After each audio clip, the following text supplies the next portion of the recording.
Why is she warmer than the temperature at the back? Oh no, she's 91 like last night. And that's the other thing about getting your temps right, is of 120 animals, 110 girl, she's packing on weight. She's a chunk. Yeah, and she's been cooling off. She wraps around the bowl to cool off. Now her temperature at the end is 87. She took 2 small rats yesterday. She is feeding aggressively. She was a fussy eater last year, Jan, and I was struggling to get her up to size. And I think part of it was she was at the very bottom of my rubs inside the house, and I don't think my temperature's all right. Yeah. So one of the keys to troubleshooting feeding is to get very aggressive with her feeding as she builds. Strong. I think he'll be a good feeder once he gets going. And I hope it's a boy, but it'll probably be a girl, Jared. We've been very lucky with the girls. The time we want a boy, we probably won't get a boy now because we've been so female heavy this season. He's ripped his paper. There he is. Hercules, our 5-gene stud clown. He's got a big meal in him. What did he eat, Jack? You fed him last night. Look at that. Look big at that. Rat fluff. A rat fluff. You see he's expanding his body weight, see that? Yeah, that's good. He's right in the hot spot, so Jared reduced. So she's got 85, which would be easy to do, and that might solve the problem. We've got spare thermostats, so that's why I'm saying it's well worth having backup gear, so that if you've got an issue you can't resolve, you then put in a new thermostat, you resolve that issue. And had we not done a double temperature check,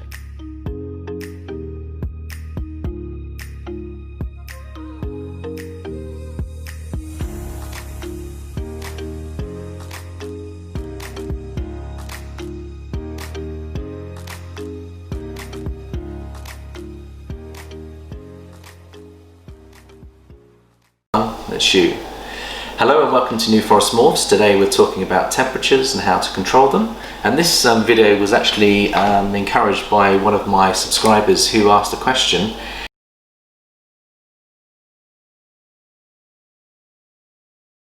He keeps his ball pythons in vivs, and the question he posed was, help me, my hot spot is 89 but my cool spot is 72. How do I get a better temperature gradient? So that made me think about it carefully, and I thought, although we have done a setup video, and please feel free to watch that one, on how to care for ball pythons, we thought we'd home in on temperatures because temperatures are so important. Today I've got Jared with me. Jared's our cameraman. Thank you for being here, Jared. Perhaps we can tap into some of your knowledge as well.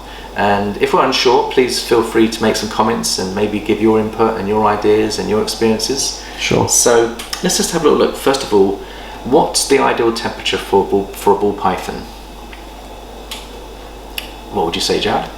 So I'll say heat spot 89 to 90, and then ambient temperature going down to about 80, 79, 80. Okay.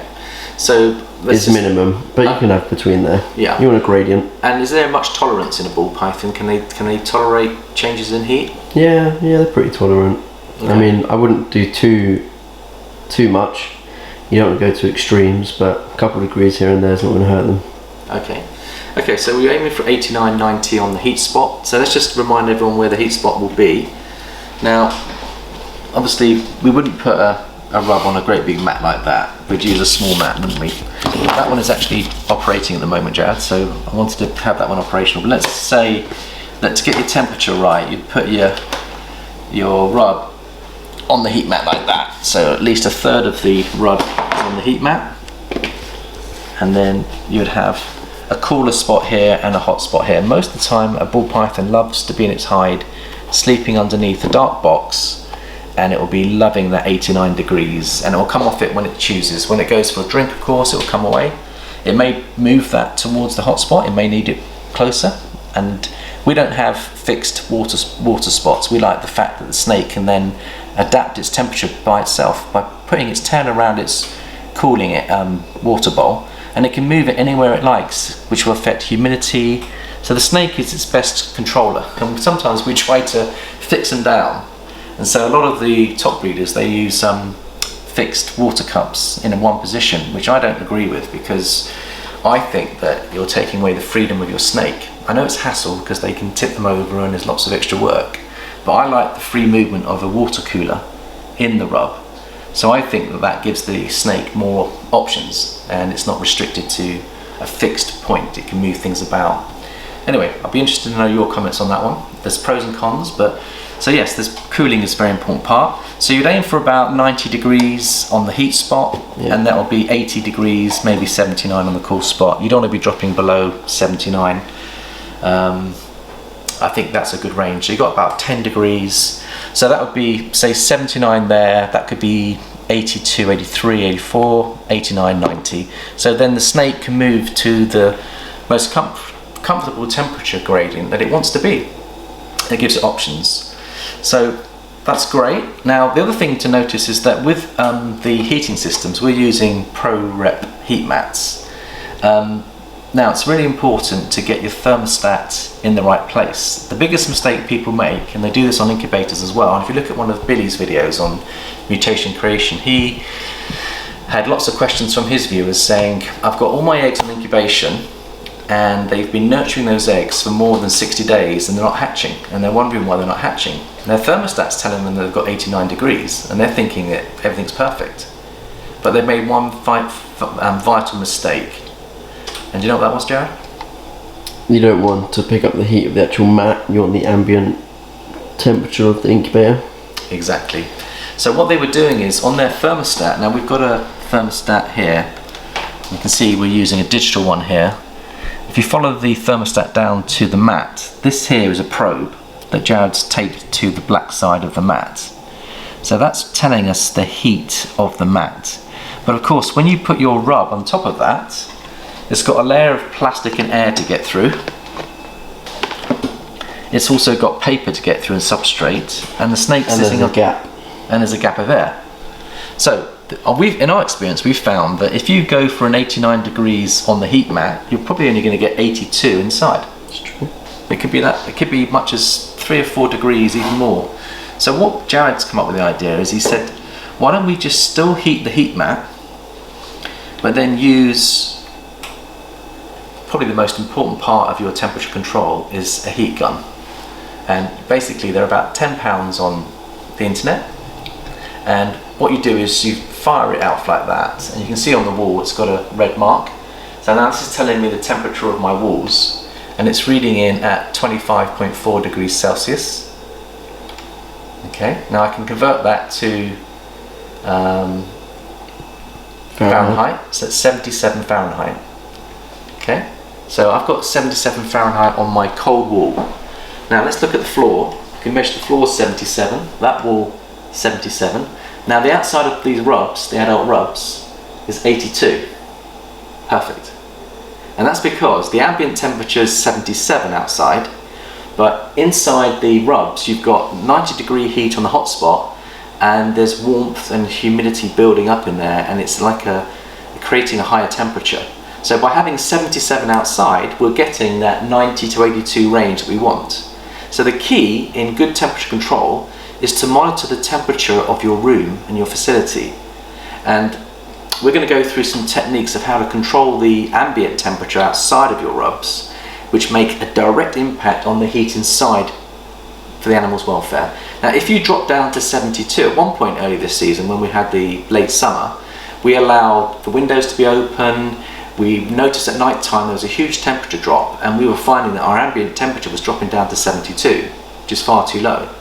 And what we decided to do is we decided to shut down the windows, shut down the door, not open it so much, and we decided to bring in an air filtration system, which we've got down here, which keeps clean air. So there's less need to be able to draw fresh air from outside all the time, which brings heat loss. And we also installed an oil filter, an oil heater here, £40 worth, and that has a thermostat on it. So that's generating the heat for the ambient temperature. That's cleaning the air so we don't have to keep opening our windows and extracting too much cool air from outside. So we get a much more steady ambient temperature. So these are techniques that we've found which is helping us to unlock the temperature, getting the temperatures right. And you know what? The welfare of our animals is stepped up another level. They're feeding more aggressively, they're breeding more aggressively, because you're getting your temperatures right. And that's the key, I think. A happy environment leads to a happy snake. So we're going to go through a few pointers to try and how do we get this temperature right. So let's just have a look at the gear. So we've gone through the need for a probe, the need for a thermostat, And again, we won't go through the details of how to use the thermostat. Have a look at our setup video, how to care for ball pythons, the setup. And Jad has explained how to use these thermostats and how to use these, so we won't repeat that. So let's talk about room and facility setups. Now, when we built this facility, Jad and I thought we want something that will hold heat, because number one, it will save you money, and number two, it will help to create a much better atmosphere inside the facility. So what was your ideas, Jad, to create the right environment for the snakes? We made sure we had cavity walls and ceilings to fill with insulation. So all these walls and ceilings are filled with insulation. Yeah. Yeah. We've got cavity walls in the ceilings. Cavity wall. We've got insulation in the ceilings as well. So we've put in wall insulation, ceiling insulation. Floor insulation. We've got floor insulation underneath the oak floors, and we've also got double glazed windows. Double glazed windows and double glazed doors. So that will also, your main. If I was to put my temperature gun on that door now. Guess the temperature of the door, Jad? 70. 69. Yeah. If I put the temperature gauge on my window, that's 77 that end, but that's on the outside. So let me just check the window here. So I've got another window by the sink. Let's check the temperature by here. That's 70. Yeah. So all your heat loss is on windows and doors.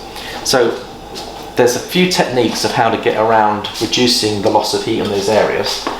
Now I've got a friend who's a top breeder who showed me his facility about a year ago, and I couldn't believe how well prepped he was. It was fantastic. I mean, if you're new to the hobby and you're thinking about building a facility, I would recommend that you visit an experienced breeder's facility who's got years and years of troubleshooting, and he'll explain to you why he's doing the things he does. So this professional breeder that I went to go and see very kindly opened up his facility to me, and he had a 2-door entry system. So, and I said to him, okay, why'd you do that? He said, when people come and go, you only lose the heat in the small section of where the doors come in, and the main building itself is then protected from heat loss. So I thought that was a good idea. We didn't actually install a double door system in here because we wanted more space for our hobby. And by putting in a double door, it would have restricted how much space we've got for our animals. So we took a slightly different view on that. So everyone has their own choice on that. But if you do take that choice, you'll need other backup plans to keep your temperatures right if you're going to go for a 1-door entry system. If you want to go for a double door entry system, that does bring benefits. Okay, now the other thing that breeders do is that they actually have special extractor fans extracting fresh air in one side of the building and blowing out stale air out the other end, so that you get a circulation of air. Now you might be thinking, why are we talking air circulation? Well, air circulation affects air temperature. So if you have stagnant air in your facility, you'll be constantly opening those doors and windows to get fresh air in, and that will lead to your ambient temperature going all over the place. Yeah. So the key is, that's why I'm saying £200 well spent on an air filtration system, I think is money well spent, because you won't have to open up your windows and doors as much, because the air that you're breathing is being purified all the time. I mean, we still allow air to seep in and out. We've got special windows that have breathable windows, so they have a very small amount of air coming in and out anyway. And I can't remember what they're called, Jared, but you can get them. I think most windows have them. I think they're actually standard windows. The other thing is that when we fitted the door, unfortunately the frame didn't fit the door, and Jared had to bodge it up a little bit. So we've got a little bit of circulation around that door anyway. So, but that's part of if you do end up building a facility yourself, you're going to have a few quirky things going on. I'm sure you'll get it with fully qualified builders, but we just thought that if it doesn't fit, make it fit. Yeah, Jad's very good at making things happen here and problem solving. So anyway, so that's really on the temperature of the room. Now, the other thing to help you is we've installed 2 fans. Now, Jad, we've got one in each corner. They're strategically placed to allow the air circulation to move in a circle. We turned them off for the video so that you guys can hear us, but they'll be back on later. And the benefit of that, Jad, is that the heater's here. Yep. So I'm nice and cozy here, and that's giving off quite good temps. In fact, we can measure the temp on here to see what that's giving. So that's 176 on there, and that 176 is going through the floor, the walls, My animals here are loving it. My hatchlings at the back, I've got a slightly different temperature gradient because most of the heat is going to be hitting the adults more than the hatchlings. So we've had to up our thermostats on the hatchlings. You'll find that the thermostats are going to be 34, 35 to achieve 89 degrees for them. So what you do is, although you can't get your ambient temperature perfect, I mean, the other solution is to get 2 heaters, one on each side of the room. So you can put one heater on one end, one heater on another, and I've got a second backup. And we're going to talk about the need to have backups because things can go wrong. Thermostats can go down, heat guns can break.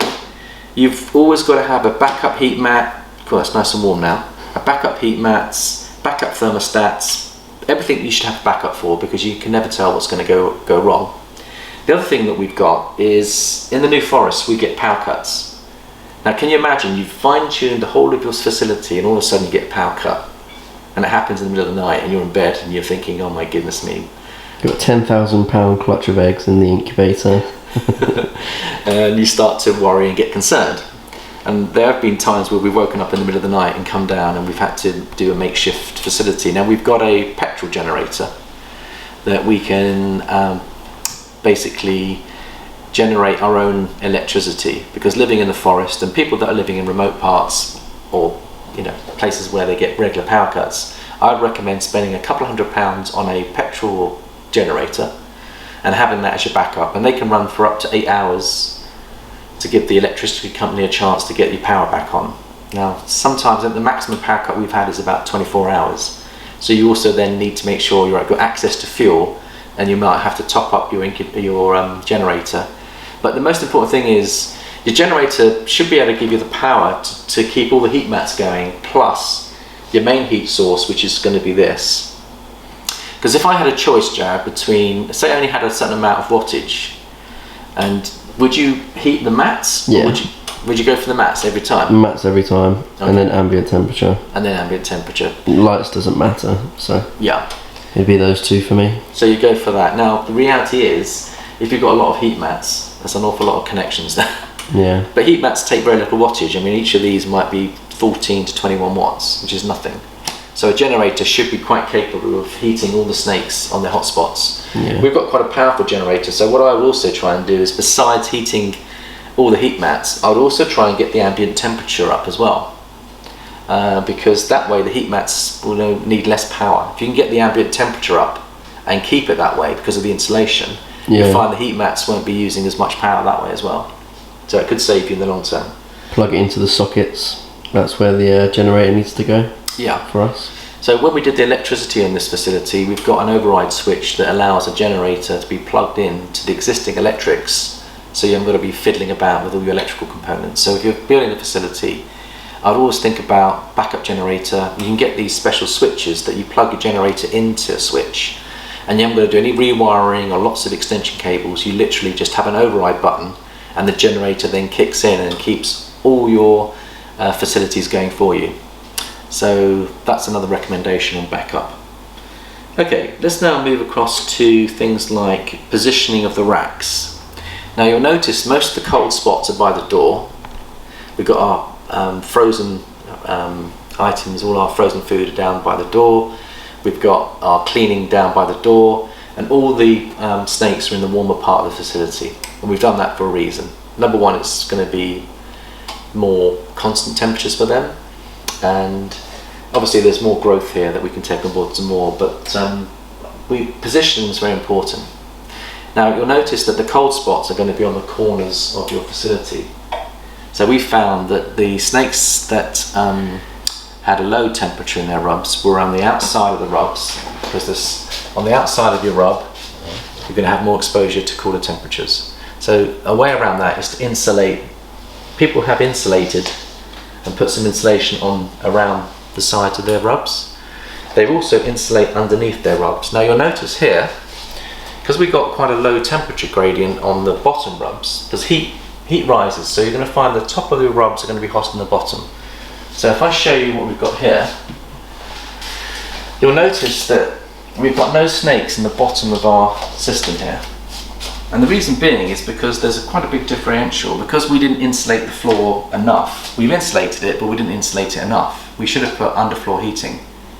Had we put underfloor heating in, that probably would have been the most efficient way of heating this facility. And with hindsight, I probably would have taken a bit more time in putting underfloor heating.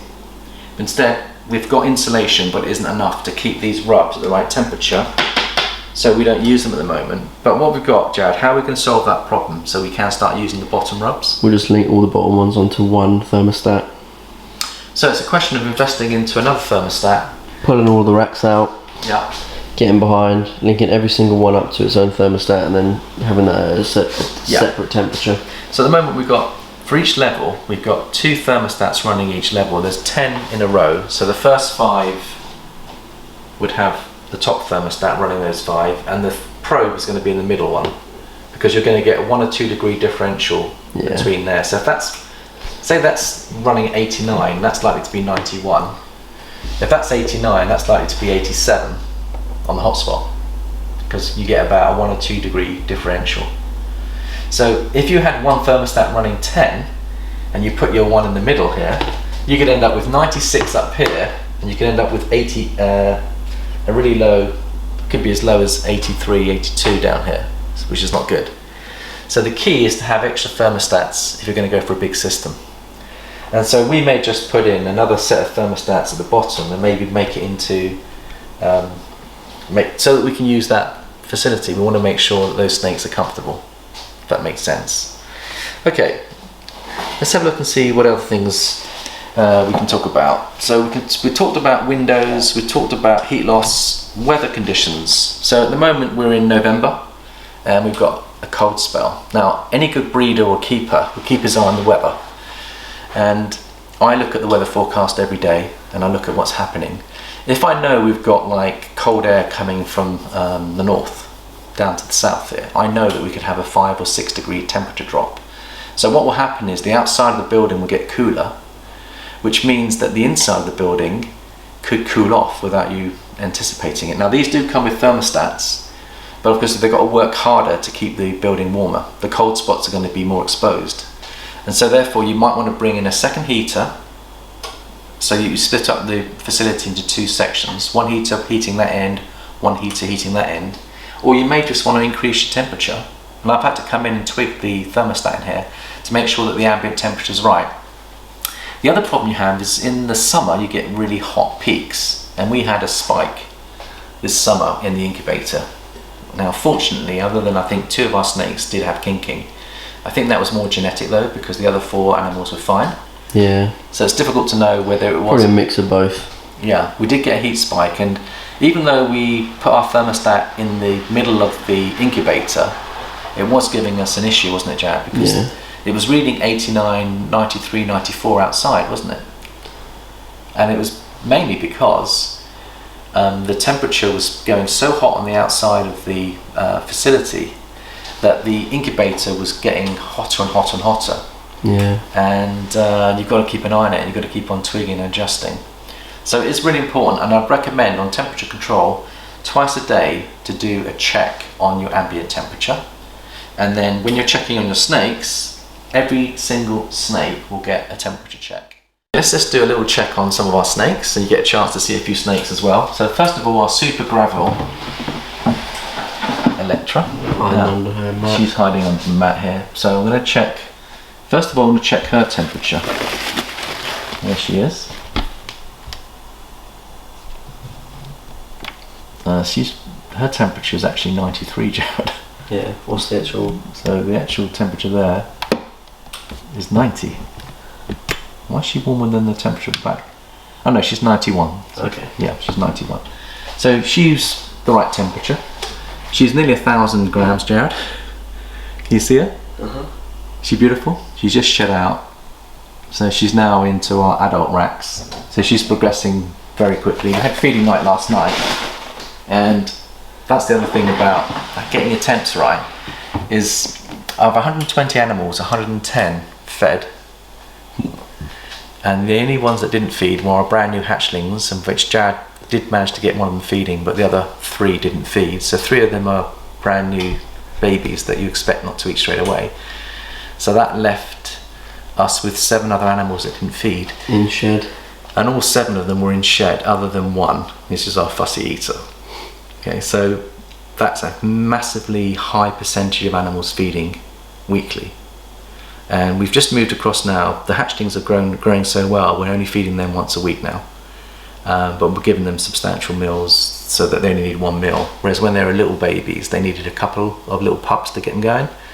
So that's why we did every 4 or 5 days. But getting the temperature right makes the feeding experience so much more joyous. Jared and I spent probably about 45 minutes to an hour last night just feeding these animals. And the instincts to feed was incredible. I mean, they came out and nailed food. Most of them just nailed the food. And so I think getting your temperatures right takes pressure off you as a breeder and keeper, because you enjoy feeding your animals if they're happy and the temperatures are right. So I can't underestimate how important that is. Let's check another one here. We've got our banana male here. Here's our super pastel orange dream banana. Now you'll notice he's chosen to be at the front of the rub, which means he's cooling off. Now I've got here 82 degrees at the front and his body temperature is 85. Okay. Now if I look at the end, 87, 88 there. So you've got 87, 88 at the end. That's about right. Yeah. Yeah. Okay, let's move now to Athena, see how she's doing. So this is our pied girl. She's packing on weight. She's a chunk. Yeah, and she's been cooling off. She wraps around the bowl to cool off. Now her temperature at the end is 87. Her body temperature is 86. Cool spot, 83. They're all heating at the moment, so they'll get back up to 90. But yeah, there's a little bit. These thermostats aren't our favourite ones. There's a little bit more. Yeah, I like the digital, but I think the other thing, Jared, is you mentioned on the digital thermostats that we're using, you set a half a degree variance, and that's I think these might be a degree or two. That's at Fahrenheit, not Celsius. Yeah. That means that the temperatures will come off and on after you get half a degree variation, and the smaller the variation, the more you can fine tune your heats. So when you're setting up your thermostat, try to go for the finest controls you can to make sure that only half a degree differential will give you a much better range and much more secure range. Whereas if you go for a 1 degree differential, your temps will be all over the place. So go for a really fine tuned thermostat control. Now we can check the bottom here. So if we look at Calypso, our beautiful clam girl, there she is. She's had a nice meal. She took her first small rat yesterday, and her temps are 90, and she's 90. Her body temperature is 90. Her heat mat's 90. Her cool spot's 82. That's perfect. That is absolutely spot on, Jared. That's what you're aiming for, isn't it? That's why she looks and is so beautiful. Yeah. So wonderful, Jared. Because we're in breeding season, everything's nailing food at the moment. Really, really excited. And that's the other thing, is a lot of breeders drop their temperatures 2 degrees to simulate what's going on in Africa. So during the breeding season, it gets very wet, it gets very cold. The animals go into their hides, and of course all the rodents that are living outside, because it's wet and cold, they want to go into their burrows. Of course the snakes then think abundance of food. So if you're wondering why snakes suddenly trigger around about October, November, it's all to do with the conditions. So when a rat's coming into their hide, that's what they would do in Mother Nature. They'll be expecting a lot more abundant food coming to them because all the rodents won't be living outside. They want to go back into their homes. So that's really good. Let's check another temperature. So this time we're going to have a look at the Calico girl. She took 2 small rats yesterday. She is feeding aggressively. She was a fussy eater last year, Jared, and I was struggling to get her up to size. And I think part of it was she was at the very bottom of my rubs inside the house, and I don't think my temperature was all right. Yeah. So one of the keys to troubleshooting feeding is to get your temps right. Now, since we put her in the middle and she's got ideal temps, she's nailing small rats. She had 2 yesterday. Now this is a fussy eater that I thought was fussy. I was giving her small Maltese and pulling my hair out because she wasn't putting on weight and wondering why she wasn't eating, and it was my own fault. I put her at the bottom of my rubs and got my temps wrong. That's my first year of breeding. So now we are getting into the swing of things here. Temperatures are so good, Jad. I mean, it's unlocking a lot of problems I had last year. Yeah. Yeah. Let's check her temps. It would have dropped a little bit. Yeah, she's 87. Because you've had it open She's a while. 87. That would have dropped a couple of degrees. Yeah. So that's perfect temps, Jared. Perfect temps. Now I'm going to see if I can find Colossus, who's building follicles, and I'll show you how an animal builds follicles. I always use besides having a bad hip, I always use this because Colossus can come out. She's in feeding mode and she could try and nail me. But I checked her this morning and she was bole wrapping. So let's talk about follicle development and bole wrapping. Look at that. Isn't that a perfect example of bole wrapping, Jared? Isn't she gorgeous? She's het for Ultramel, proven girl, gave us 10 eggs last year and a beautiful clutch of Mojave Ultramels. So let's talk about, why does a snake bole wrap, Jared? Well, they like to build the cooler temperatures help them build follicles. Yep. So they go around there because usually water's pretty cool, and it cools down their body, allows those follicles to grow. Yeah, so I checked the water temperature, it's 83. No, that's 80 there now. Her body temperature is 83, which is probably perfect for follicle development. And yeah, I don't know all the science behind it, but I think what it is, they like 89 to to digest their food. They like 89, and that's the other thing is, when the temps are right, they're more likely to eat, because if you have a snake that's cold, it won't eat necessarily, because it needs a certain level of heat to digest the prey. So if you get your temps right and they're feeding right, that's a good indication your temps are right. And the fact that she's bole wrapping also tells me we've got the temps right, because she's coming to the cool spot to build her follicles. She's getting ready to produce for us, and she's already hooked up a couple of times to our Ultra Mojave. We're going to do a repeat breeding as last year, and we're going to keep building her. She's building herself up. She's only taking 1 rat a week, but she already weighs 3.5 kilos, so I don't think she needs a lot more to get her go. she doesn't maintain feed. We're not going to build her much more than that, but she will get very aggressive with her feeding as she builds. Beautiful, thank you, Jared. So why don't we check a few hatchlings out now and see how they're doing. Right. So you see the desert ghosts. Let's have a look at the desert ghosts. Now they are eating ferociously. This one we've weighed.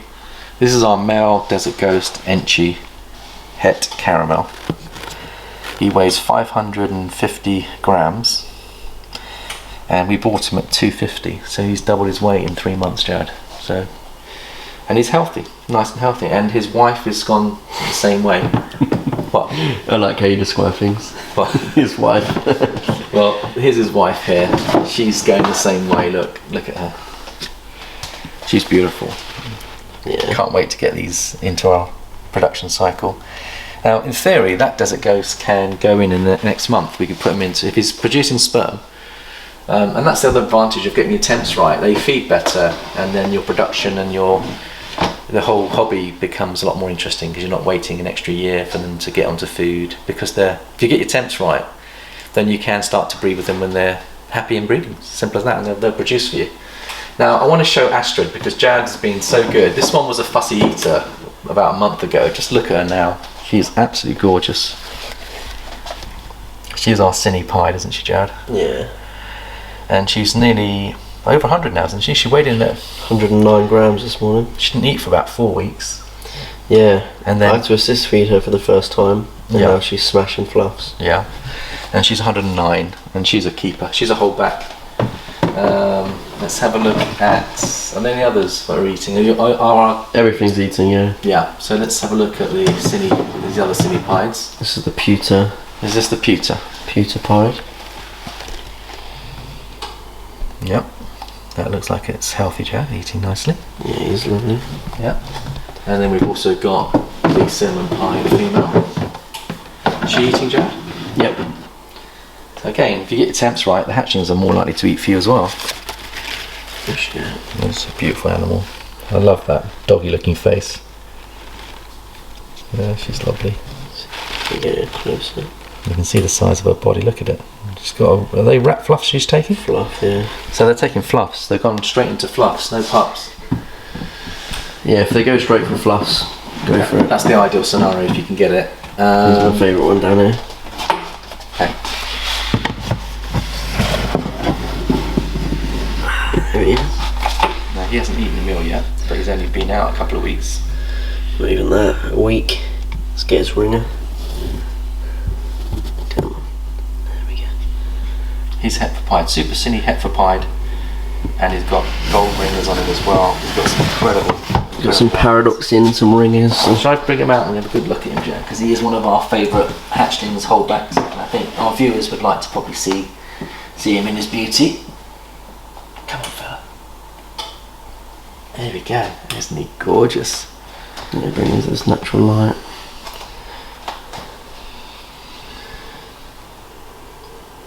Lovely animal. Look at the markings on that. Let's see the black paradoxing on his side as well, Chad. You've got paradoxing, ringers. Beautiful snake. Yeah, and we'll get him up to size. He's got lovely freckling on his body, and he's shed out now. He's gorgeous. Look at the paradoxing on that side as well. Yeah. Do you see that? And he's got a lovely white tummy as well, and you can see the little ringer here. Can you see the gold ringer on there as well? He's got gold. It's the paradox, gold paradox. Gold paradox, a lovely white ringer. That's why we know he's 100% heteropide. He's a beautiful animal, Jared. I know he's got white markings on his belly there. Look, see the white? On Yeah. there. Let's look at his tummy as well. Beautiful animal, Jared. And he's healthy, strong. I think he'll be a good feeder once he gets going. And I hope it's a boy, but it'll probably be a girl, Jared. No. We've been very lucky with the girls. The time we want a boy, we probably won't get a boy now because we've been so female heavy this season. Not a problem. But we quite like that because we want to build up our females. But he's lovely. He's absolutely adorable. I think he's one of Jared's favourites. Yeah. Let's put him back. Right, was there any other... Oh, the dreamsicles were nailing food, weren't they? And they're in the shed as well. Just look at that one there, beautiful dreamsicle. They must be getting close to 500 now. Yeah. And lightning pide's starting to eat. Was it Thor had a really good feast last night? Did he move on to small weaners? Yeah, he's been hitting small weaners for a while now. There's Thor for you. Yeah. So we're here to check their temps. We're getting carried away here. Let's just check the temps. Sorry. 92 at the back. He is 80 That's cooling now, if you see that green light on the side. 80 at the front. So that's perfect. So he's perfect temperature, and he's finding his own temp. And he likes. See, the nice thing about using paper is they create their own hides, and I think they like it, Jared. Yeah. We've got loads of hides. I mean, we're not skimping on hides. I'll show you. We've got a box of hides in it. See all the hides. We've invested heavily in hides, but we've decided only to give hides to insecure snakes. Yeah, they don't really need them. Yeah. Not in a rack system anyway. Yeah, we find it easier to feed them, easier to manage them. They don't get spooked or freaked when you open up a rub. I think there's pros and cons in having hides. The fact is, these rubs represent hides because we've only got one window down here and we have a blind.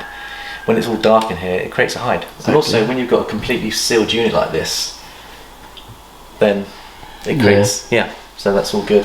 So the temps on this side look good. Was there any other one in here you wanted to show, Jared? Or we pretty much? They're all so beautiful, we could show them all, but I'll do one more on this side, then we'll just check the other side. Hercules needs to have a look at. What's he done in there? He's ripped his paper. There he is. Hercules, our 5 gene stud clown. He's got a big meal in him. What did he eat, Jared? You fed him last night. He had a big rat fluff. A rat fluff. You can see his expanding his body weight. See that? Yeah, that's good. He's right in the hot spot, so you can digest that. So these animals are very content and happy. Once they've fed, you just find they go into chill mode. And I love the next day after feeding.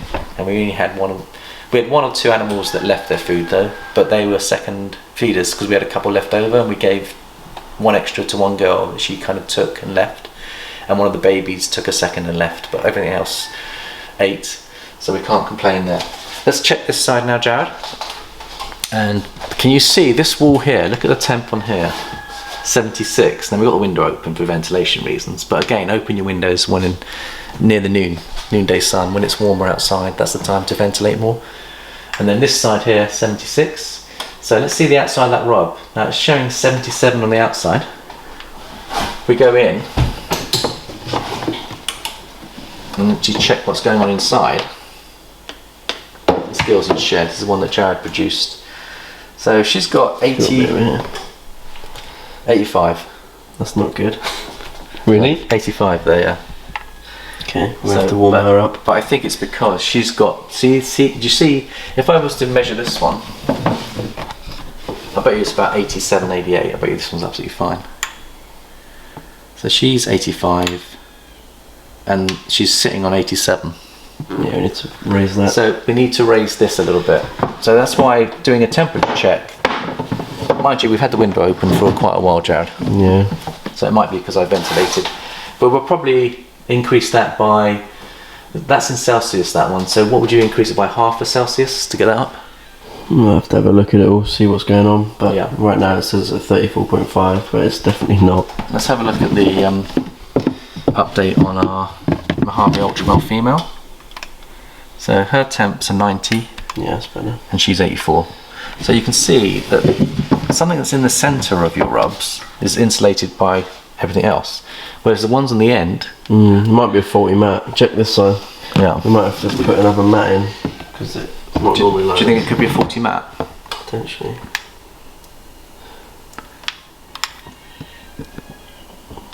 '86. Yeah. Hannibal's 87 though. No, 87 though. I think they're okay. I reckon it's all to do with the fact that's the cold spot of the building. Yeah. So any coldness is affected, and that's why you keep an eye on your corners and sides, and that's the ones you're going to twig. But I think everything's doing pretty good. The bamboos, Jared, where are our bamboos? Let's have a little look and see how they're doing. She's getting quite big now, Jared. 90 degrees, perfect, and her body 86, so she's absolutely fine. So the problem you have is because you've got a top thermostat that deals with the top 5 and a bottom thermostat. If you increase this corner here by half a degree, these could go too hot.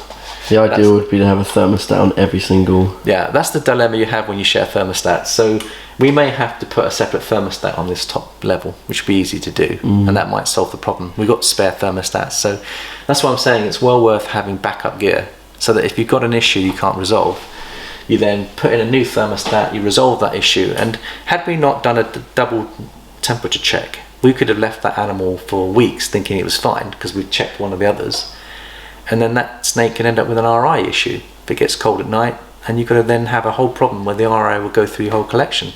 So temperatures are so important to get it right, because you'd ended up with a massive vet bill on the collection if you ended up with an RI problem. So temperatures are absolutely essential here. Right, so I think we're just about wrapped up on there, Jared. The only thing I'm going to say is we've got an unboxing video to come, is our next video, and that will be in a few days. We're running about 2 or 3 videos a week, and so look out for that one. I'll just double check to make sure we've covered everything on the temps, Jared, if you want to come with me.